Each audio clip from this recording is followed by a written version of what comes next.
بڑی اس کی بات سن کے مجھے عجیب لگا.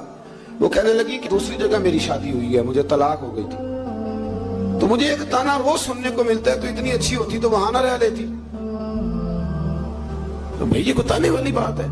کوئی ضروری ہے کہ بیوی غلط ہوتی ہے تو طلاق ہوتی ہے؟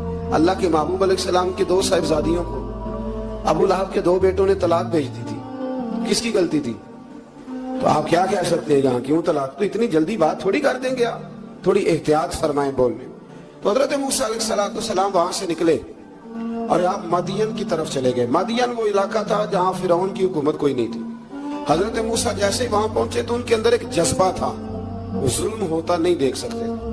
جب وہاں پہنچے تو انہوں نے دیکھا لوگ اپنے اپنے جانوروں کو گھاٹ پہ پانی پلا رہے ہیں اور 2 خواتین ہیں وہ بالکل پیچھے کھڑی ہیں. تو حضرت موسیٰ کلیم آگے بڑھ کے کہنے لگے تم کیوں نہیں پانی پلاتی؟ تو وہ کہنے لگی ہمارا بھائی کوئی نہیں, باپ ہمارا بوڑھا ہے. اللہ اکبر. مجبوری یہ ہے, ہم ہیں بھی پردہ دار گھرانے کی, مجبوری ہماری یہ ہے کہ جب تک یہ سارے لوگ پانی پلا نہیں لیں گے اتنی دیر تک ہماری باری نہیں آئے گی. تو حضرت موسیٰ کلیم اللہ علیہ السلام فرمانے لگے اچھا یہ بات ہے تو جانور مجھے دو.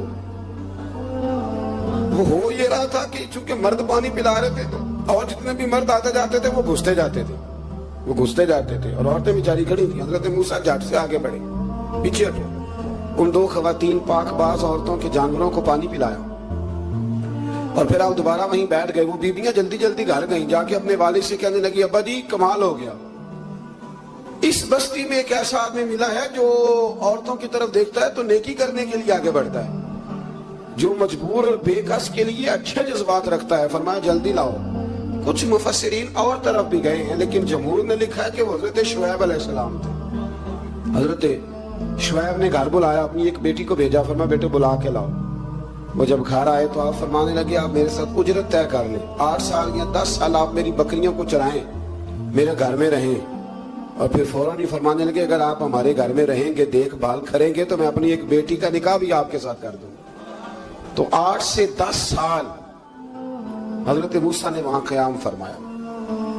اور پھر جب آپ کا نکاح ہو گیا تو آپ اپنی بیوی کو لے کے مصر کی جانب جا رہے تھے.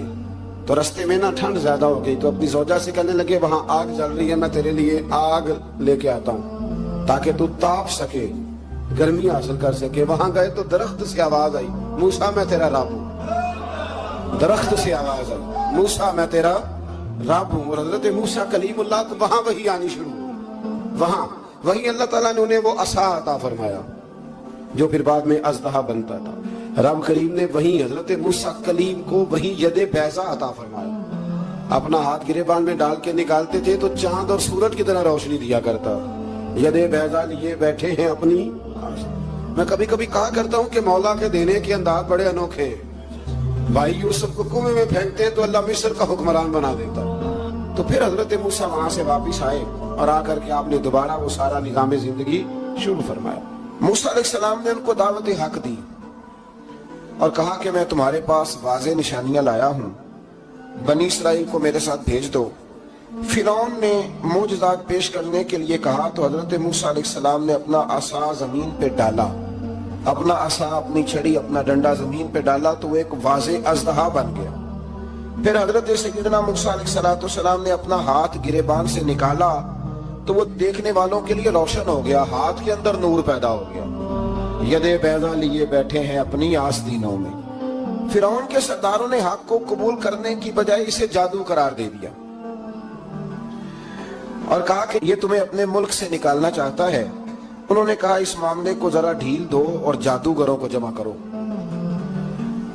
جادوگر آئے, انہوں نے فرعون سے کہا کہ ہم حضرت موسیٰ کے مقابلے میں جادو تو دکھائیں گے معاذ اللہ, لیکن اگر ہم غالب آ گئے تو پھر ہمارا انعام کیا ہوگا؟ سودا پہلے طے کرنا ہے, کیا انعام ملے گا؟ اس نے کہا کہ اگر تم غالب آ گئے تو میں تمہیں اپنا قریبی بنا لوں گا. بادشاہوں کا قریبی ہونا بھی تو بڑی بات ہے نا, لوگ بڑے پاپڑ بیلتے ہیں قریبی ہونے کے لیے. اور یہ جو قریبی ہوتے ہیں نا, بالخصوص جو بادشاہوں کے قریبی ہوتے ہیں, بادشاہوں کی تباہی کا سبب بھی یہی لوگ ہی بنتے ہیں. یہ ان کو روز خبر دیتے ہیں کہ سب اچھا ہے, سب اچھا ہے. اور دنیا کے زیادہ تر حکمران انہی لوگوں کی وجہ سے تباہ ہوتے ہیں کیونکہ ان کا خود عوام سے رابطہ نہیں رہتا. اگر وہ خود عوام کے ساتھ ڈائریکٹ رابطہ کریں تو شاید انہیں اچھی اور صاف ستھری چیزیں سمجھنے کو مل جائیں. خیر, جادوگروں نے جب کہا ہمیں کیا دو گے تو اس نے کہا تمہیں قریبی بنا لوں گا. جادوگروں نے موسیٰ علیہ السلام سے کہا کہ آپ پہل کریں گے یا ہم پہل کریں؟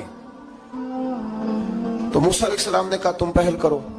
جب جادوگروں نے اپنی رسیاں زمین پہ ڈالی تو لوگوں کی نگاہوں کو سحر زدہ کر دیا, جادو کر دیا اور انہیں ڈروا دیا. انہوں نے کہا یہ تو بڑا جادو لے آئے. تو اللہ تعالیٰ نے حضرت موسیٰ علیہ السلام کو حکم دیا کہ آپ بھی اپنا عصا زمین پہ ڈالیں. ان کی رسیاں سانپ بن گئی تھی نا, دراصل وہ سانپ بنی نہیں تھی, لوگوں کی آنکھوں پر جادو ہو گیا تھا, انہیں سانپ نظر آ رہا تھا. فرمایا آپ بھی اپنا عصا زمین پہ ڈالیں. وہ عصا سانپ بنا اور جادوگروں کی ساری چیزوں کو نگل ہی گیا. ان کی بہت ساری رسیاں سانپ بنی تھی, ان کا ایک ہی عصا سانپ بنا اور سب کو نگل گیا. اس طرح کے معجزے کی حقانیت اور جادوگروں کا بطلان ثابت ہوا اور فرعونی رسوا ہو گئے. جادوگر سجدے میں گر گئے اور اللہ پر ایمان لے آئے. فرعون نے انہیں دھمکی دی کہ تم میری اجازت کے بغیر ایمان لے آئے ہو, میں تمہارے ہاتھ اور پاؤں مخالف سمت سے کاٹ دوں گا, یعنی الٹا ہاتھ کاٹ دوں گا, سیدھا پیر کاٹ دوں گا.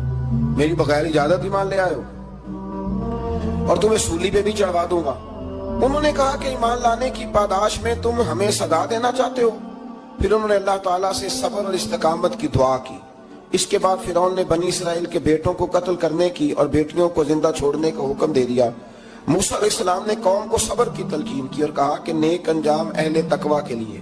یہاں ایک لطیف بات ہمارے صوفیاء نے بھی لکھی ہے. صوفیاء کہتے ہیں کہ فرعون نے کلمہ نہیں پڑھا پر جادوگر کلمہ پڑھ گئے.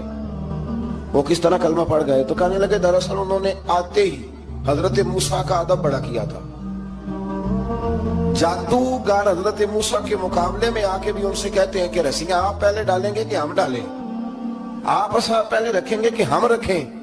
تو اتنا سا ادب کیا تو رب کریم نے فرمایا جو نبی کا ادب کرے وہ بے ایمان نہیں رہ سکتا.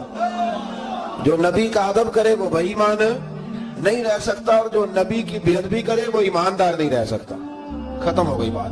یہاں ہمارے صوفیاء نے یہ بات لکھی ہے کہ چونکہ انہوں نے آتے ہی کہا تھا کہ آپ پہلے ڈالیں گے یا ہم پہلے ڈالیں, تو حضرت موسیٰ سے انہوں نے پوچھ لیا, نبی کے پوچھے بغیر پہل نہیں کی.